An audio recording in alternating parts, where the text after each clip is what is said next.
Industrial Nation, Nature Industrial Growth, le seul podcast entièrement dédié à la croissance des entreprises industrielles, PME et ETI.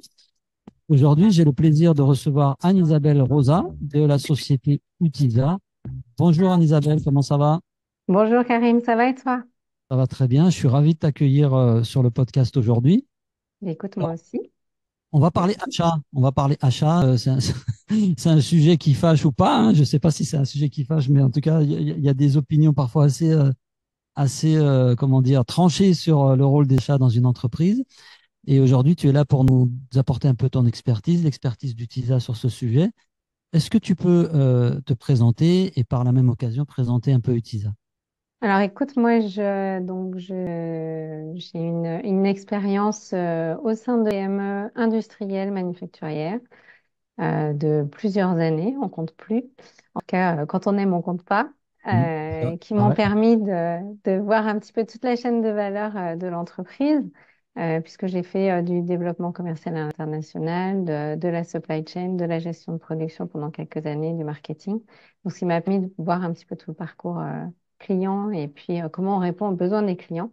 Tu es dans Euh, quel secteur industriel? C'était quel type sur quel type de marché? alors, c'était sur des marchés, j'ai travaillé très longtemps chez un fabricant de gants de protection. D'accord. Français qui est installé dans l'Ain et qui fabrique beaucoup avec des matières type cuir, voilà, sur tous les secteurs d'activité. Et puis, j'ai travaillé également dans les objets promo un peu plus tôt, fait plusieurs remplacements. Voilà. Donc, j'ai Ok. travaillé dans pas mal d'entreprises Des au global, fabricants, quoi. et en tout cas des gens qui fabriquent, qui conçoivent et qui fabriquent des produits. Ok. Voilà. On est vraiment à l'origine du besoin, en fait, du besoin client. Tout Ok. ce qui est développement. Et c'est ce qui m'a donné envie de rejoindre Utisa, c'est que du coup, j'ai eu envie de pouvoir mettre un peu à disposition de la structure et au service des clients industriels ma vision un peu globale. Moi, je suis très orientée amélioration continue des Ah, process, j'ai géré pas mal de projets et je trouvais intéressant de pouvoir aller trouver des solutions pour les clients industriels pour améliorer leur processus et leur rentabilité. Et donc, Utisa, c'est une société de conseil et de formation. t'es passé du côté Qu'est-ce que obscur, hein.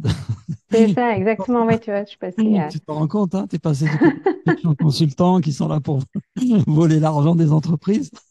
Alors nous, on dit surtout qu'on leur fait gagner de l'argent. Ouais, c'est ça. Et puis on en prend un petit peu au passage. Mais en tout cas, l'objectif, c'est surtout de leur faire gagner de l'argent et d'enlever les cailloux dans la chaussure qui coûtent cher. Voilà, enlever D'accord. les cailloux qui coûtent cher. Alors justement, tu peux nous parler un peu d'Utisa, c'est quoi comme type de... On peut parler d'un cabinet de conseil, c'est ça? Oui, C'est c'est comme ça ça, oui. On est un cabinet de conseil qui a été créé il y a 11 ans par deux anciens directeurs achats Ok, qui étaient, eux, dans des grands groupes industriels chez des équipementiers automobiles et qui ont eu envie, si tu veux, de créer un peu la boîte de conseil qu'ils n'ont pas trouvée quand ils étaient en poste et d'accord. qui avait une approche technico-achat très développée, très pointue. Ils ont eu envie de mettre cette expertise au service des PME Ok, qui souvent n'ont pas forcément les moyens d'avoir une expertise technique spécifique en fonction de leurs besoins. ok, très Donc clair. l'idée, c'est d'apporter le juste conseil au juste besoin et justement un cabinet de conseil qui n'est pas orienté vente à tout crin et à la journée Ouais, c'est pas des- vous quand il n'y a vendez pas pas des diplômes besoin. de Voilà. consultant, quoi. Enfin, c'est pas l'objectif premier. L'objectif, c'est vraiment de répondre, moi souvent en frappe chirurgicale, là où il y a besoin et Comme pas plus longtemps problématique. qu'il y a besoin. Voilà. Ok. C'est quoi la taille du cabinet aujourd'hui? 25 collaborateurs, on a Ok. trois antennes, donc Nantes, le siège, Lyon et puis Neuchâtel en Suisse. Neuchâtel en Suisse, et vos clients, c'est donc plutôt des boîtes indus, des fabricants, c'est ça? Qui ont des Plutôt coûts voilà, des gens qui derrière. conçoivent et qui fabriquent des produits, des boîtes D'accord. industrielles, de la start-up au grand groupe d'ailleurs, puisqu'on a Ok. un de cible qui est plutôt PME ETI, mais on est amené à intervenir du coup sur différents secteurs et différents, enfin, tout secteur d'activité et différentes tailles d'entreprise. Ok. Alors, tu disais que les deux fondateurs de la boîte ont créé le cabinet parce qu'ils n'avaient pas trouvé de cabinet de conseil, en tout cas qui répondait à un besoin qu'ils ont identifié ou au cabinet de conseil qu'ils auraient voulu avoir quand ils étaient en poste sur des achats. Oui. Qu'est-ce qui, je vais poser la question de manière un peu provocante, mais qu'est-ce qui ne va pas aujourd'hui avec les achats? Qu'est-ce qui ne marche pas aujourd'hui sur la façon dont des PME, notamment industrielles, gèrent ces achats, gèrent leurs achats? Alors souvent, ils ont besoin, ils ont des achats qui sont pas forcément toujours très structurés, Ok. ou parfois aussi il y a un mélange entre achat et appro. Donc en fonction de la maturité de l'organisation achat, les process sont pas toujours performants. Et nous, on les invite effectivement à analyser ce qu'ils dépensent, parce qu'aujourd'hui, les achats, ça pèse quand même très lourd pour les entreprises, que ça soit au niveau des achats on pense souvent aux achats de transport et d'énergie, mais il y a aussi tout ce qui est achat de composants, et ça pèse assez lourd dans les stocks. Ça Donc peut aujourd'hui, être assez critique. aujourd'hui, ce que tu dis, c'est que c'est pas forcément, en tout cas, bon, des grands groupes, j'imagine, qui structurent les choses et encore, on peut avoir des surprises, mais c'est quand même peut-être plus professionnalisé, on va dire. Sur des PME, ce que vous constatez, c'est que la mission, elle est un peu soit mal comprise, soit mal, comment dire, mal déployée dans l'entreprise. C'est ça? Alors, elle est souvent gérée dans l'urgence, Mhm. et puis avec des habitudes qui ont été prises au fil des ans. Et ce qu'on peut être amené à faire, nous, c'est, il peut y avoir des à-coups de besoins ponctuels aussi, tu vois, de mettre de Yeah. l'énergie sur des achats projets ou quoi. Et puis, il y a un besoin parfois de prise de hauteur, de prise de recul pour arriver à mettre en place, on va dire, une stratégie un petit peu construite et permettre d'être plus efficace, plus efficient. Ok. Qu'est-ce qu'une boîte, enfin, j'ai envie de poser la question différemment. Tes deux fondateurs, là, j'ai pas retenu leur nom, mais tu vas me les rappeler. Sylvain Faure et Bruno Favreau. Bon, Sylvain et Bruno, quand ils ont monté la boîte, Oui. qu'est-ce qui faisait mal dans l'entreprise? En fait, qu'est-ce qu'ils auraient voulu faire différemment et qu'est-ce qu'ils attendaient comme conseil qu'aurait pu leur donner un cabinet comme Utiza? Alors, je pense qu'ils attendaient eux, ils allaient eux-mêmes développer des méthodologies type design to value, design to cost avec leurs fournisseurs. Et ils développaient beaucoup une relation de partenariat avec leurs fournisseurs pour identifier des leviers de gain et les aider à améliorer leur performance. Ça les aidait aussi à mieux acheter, du coup. Et c'est ce qu'ils ont eu envie de. Ils se sont dit que les entreprises de conseil quand elles sont trop généralistes, elles vont pas assez dans la spécificité. Tu vois, quand tu achètes une pièce d'usinage, par exemple, il faut que tu comprennes bien qu'est-ce qui fait la structure de coût de cette. Et c'est sur cette expertise-là, ce type d'expertise-là en tout cas, qu'ils ont eu envie d'apporter un éclairage beaucoup plus croisé entre technique et achat. Et en t'écoutant, je me demande même si, prends l'exemple de l'usinage d'une pièce, si une PME qui fait de l'usinage depuis des années, je suis pas sûr, mais peut-être que je vais me faire, je vais me faire tailler si je dis ça. Je suis pas sûr qu'elle-même comprenne parfaitement la structure de sa pièce, quoi. Et je dis ça, j'ai vu parfois des façons de chiffrer, par exemple, les devis, où on se Mm. rend compte que voilà, le commercial, il a une espèce de tableau Excel qui est là depuis des années, qui est un peu au doigt mouillé. Moi, c'est un peu le sentiment que j'ai eu chez plusieurs prospects ou clients dernièrement qui n'avaient pas structuré la manière dont ils vont vendre le truc. Ça veut dire qu'ils ne sont pas capables en fin de chaîne au niveau de la force commerciale d'avoir un outil qui leur permet de donner un prix facilement aux clients. C'est toujours très compliqué, on va chercher, on va fouiller. Et du coup, j'ai l'impression que parfois c'est lié aussi à la structure du coup. Je me trompe? Non, non, c'est tout à fait lié à la structure du coût. Effectivement, il faut avoir une vision claire de combien coûte la matière première, quel est l'amortissement des machines, sur quel type de matériel ça va être fabriqué, quelle est la technicité de la pièce. Et nous, tu vois, quand on travaille en conseil, en conception, parce qu'on fait aussi, on travaille de la conception à l'industrialisation, on va aider aussi à aller décider quel type de conception va coûter le moins cher en production par rapport aux méthodologies de fabrication qui vont être utilisées.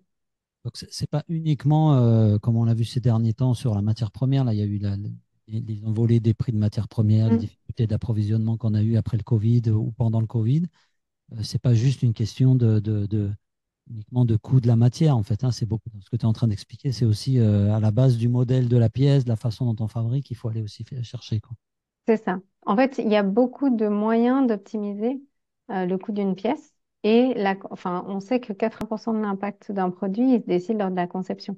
Donc nous, ce qu'on invite effectivement nos clients à faire, c'est remonter le plus en amont possible de ta conception pour que dès la conception, tu intègres les achats, parce qu'en général, c'est les BE qui dessinent les pièces et qui dessinent souvent, alors pas tous, mais beaucoup de la même façon parce qu'ils ont eu l'habitude de travailler ainsi, remettent peu en question leur façon de faire. Tu vois, ouais, ouais. Et du coup, l'avantage d'intégrer aussi les achats dès la conception de la pièce, c'est que ça sensibilise aussi au fait qu'il y a un coût à cette conception qui va devoir être fonction d'une méthodologie de fabrication. Et aujourd'hui, dans ce que vous observez chez Utisa, dans le fonctionnement, je vais prendre plutôt les PME, mais encore une fois, peut-être que ça s'applique aussi aux plus gros. Est-ce que c'est des choses qui se font? Est-ce que c'est naturel? Moi, le sentiment que j'ai vu de l'extérieur, c'est que le bureau d'études, les ingés vont développer le truc, vont peut-être mettre un peu des notions de coûts, de matières premières ou de pièces intégrées. Et ensuite, ils filent le bébé au service achat qui va devoir. Donc, ils recommandent la plupart du temps, j'ai l'impression, un ou plusieurs fournisseurs en disant, bah, tiens, on pourrait travailler avec ce type de fournisseur. Mais c'est pas eux qui décident. En tout cas, moi, je suis du côté commercial dans des boîtes indus. Et souvent, ils me disent, ouais, le problème, c'est qu'il faut pas qu'on parle aux achats, il faut qu'on arrive à parler au bureau d'études. Et je suis pas sûr que ça soit la meilleure stratégie. En tout cas, je pense qu'il faut parler à tout le monde, mais j'ai pas l'impression que chez leurs clients potentiels, dans les PME ou les ETI, j'ai pas l'impression que le service achat et le bureau d'études euh, soient vraiment tout le temps dans la meilleure communication. Est-ce que c'est juste une impression que j'ai ou est-ce que c'est le cas? Non, c'est pas une impression. Enfin, nous, en tout cas, on le voit souvent. Et puis, il y a toujours une crainte, en fait, des deux parties. Soit que les achats se retrouvent en bout de chaîne et puis se retrouvent, tu vois, à devoir négocier quelque chose sur Sur un lequel ils prix, n'ont pas eu la main en amont. Et puis, de l'autre côté, le BE qui va devoir, enfin, qui va se voir potentiellement déconstruire tout ce qu'il a fait parce que les achats vont dire, bah, non, mais ça va pas du tout au niveau du coût, etc. Et c'est pour ça que nous, par exemple, chez Utisa, dans les projets de mission de design to cost qu'on mène, on intègre des équipes pluridisciplinaires. On met autour de la table, tu vois, le marketing, les ventes, la production, le BE, les achats. Et en fait, chacun comprend que, ben, en fonction des attentes de chacun, et on part des attentes du marché, on re-questionne effectivement le besoin, ben, on va devoir tous trouver un consensus et on peut tous avancer dans le même sens pour aller chercher aussi et identifier des leviers de gain en commun. Et c'est assez fédérateur d'ailleurs, ce type de projet, tu vois, dans les entreprises. Ouais, c'est clair. Alors, je fais de tout à l'heure, depuis tout à l'heure, je fais le gars qui comprend ce que ça veut dire design to cost. Enfin, je comprends le mot. J'essaye de paraître intelligent, mais est-ce que tu peux nous expliquer? Parce qu'en vrai, je ne suis pas sûr de vraiment savoir ce que ça signifie le design to cost. Je vois bien l'idée. Est-ce que tu peux nous expliquer, en tout cas expliquer à des ignorants comme moi, ce que c'est que le design to cost? Le design to cost, c'est la conception à coût objectif. C'est-à-dire qu'on va remonter à la fonction et l'usage euh, attendu par le marché, ou en tout cas que le client est capable, qu'est-ce que le client est capable d'acheter sur le marché pour concevoir un produit qui soit aligné avec le prix cible marché. C'est pour ça qu'on parle de conception à coût objectif et que, du coup construire l'offre de valeur autour de ça. D'accord. Et en fait, on va Pas toujours forcément raisonner. designer le moins cher possible, hein, on est d'accord. Ah non, non, Il non, faut que pas du l'offre de tout valeur corresponde à ce que le client final est prêt à à accepter. payer, à accepter comme prix, quoi. Si tu veux, on peut illustrer facilement le design to cost avec le projet de la Twingo. OK? La Twingo, c'était un des sujets de design to cost. Parce qu'il fallait effectivement avoir une voiture qui soit abordable, petite, lookée, mais qui Spacieuse. coûte pas trop cher. Voilà. Je Donc, tu comprends. vois, c'est l'objectif. Et en fait, on va toujours raisonner valeur en disant, on va mettre les fonctions, la satisfaction des besoins, donc en termes de fonction et en termes de performance, sur le coût, les D'accord. ressources engagées pour satisfaire ce besoin. OK. Et comment ça peut se mettre en place concrètement dans une PME, parce que moi, encore une fois, mon audience principale, c'est la PME. Je suis un militant de la PME. Bah Euh, oui, moi aussi. comment ça se traduit dans une PME qui n'a pas forcément peut-être les moyens, la culture ou les ressources, on va dire, internes? Tu parlais de mettre autour de la table le marketing, les achats, le design, le bureau d'études. Quand tu as des PME, ça se résume au bureau d'études, en fait, hein. Il y a le marketing. Oui, alors après, ça dépend de la structure, si tu veux. Ouais, Mais nous, ce qu'on dit souvent, c'est qu'on travaille sur à peu près un module avec quatre, comme si tu imagines un camembert avec quatre morceaux ou quatre, un trois, gâteau ouais, avec ouais, quatre morceaux, d'accord? Et puis, on va revenir et ça, tout le monde peut le faire, c'est revenir aux vrais besoins. d'accord. C'est-à-dire, pourquoi j'achète? C'est comprendre, analyser et challenger pourquoi j'achète des composants, des emballages, etc. On revient à l'usage et à la fonction. Et puis, on va aller challenger effectivement pour, ben, par exemple, dans le cas des achats responsables, on va se dire comment est-ce qu'on peut faire mieux avec moins. Donc ça, c'est la première part du gâteau sur laquelle on va remonter en fait aux besoins qu'on a. Pour répondre à ce besoin, quelles solutions techniques on a à notre disposition. Donc ça, on va aller challenger qu'est-ce que j'achète. C'est effectivement là, on va pouvoir innover, optimiser, travailler sur de l'éco-conception. Par rapport, Euh, par exemple, est-ce que je mets du plastique ou du métal? C'est ce genre de questions qu'on va se oui, poser. Quel type de méthode j'utilise pour injecter le plastique? est-ce que j'injecte? Est-ce que Ouais. Ouais. j'extrude? Est-ce que je vais faire de l'impression 3D? En termes de solutions techniques, quelle est la solution technique la plus optimale? Et on va peut-être aussi réfléchir à l'économie de la fonctionnalité. On va peut-être aller chercher un service, acheter un service plutôt qu'un produit. Enfin voilà, on va réfléchir vraiment après, pourquoi j'achète. On va se dire, bon, ben, qu'est-ce que j'achète? Quelle solution je mets en face de mon besoin? Et Ok. ensuite, donc dans notre troisième, on va dire, camembert, on va s'intéresser à comment j'achète.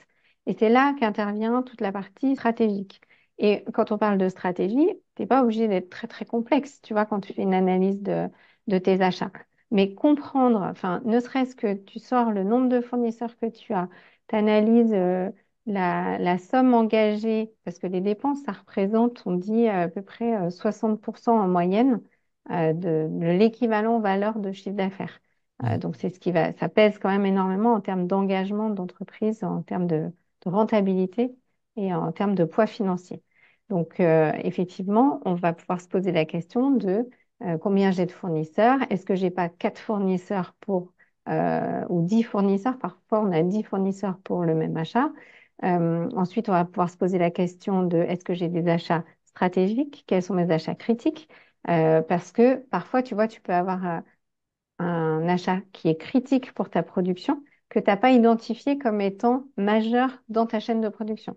Mais au final, s'il te manque ce Un petit exemple, boulon, pardon, je dis souvent, excuse-moi. s'il te manque un petit boulon, eh ben, tu peux plus produire.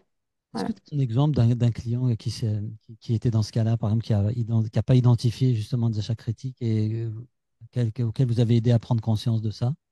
Peut-être pas sans Alors, mais un moi, exemple. j'ai pas en tête un exemple là précis, en tout cas sur lequel nous on soit intervenu, mais j'ai entendu, oui, des clients qui parlaient d'avoir, par exemple, eu un fournisseur monopolistique sur des huiles de traitement pour des pièces, D'accord. et à partir du moment où ils ont été en rupture, Ils se sont retrouvés. quand ils ont dû introduire un nouveau fournisseur, effectivement, ils se sont retrouvés en difficulté parce que le temps, enfin, tu vois, il y a eu des problèmes Ah, qualité, ils ont jeté un certain nombre de pièces de bain, etc.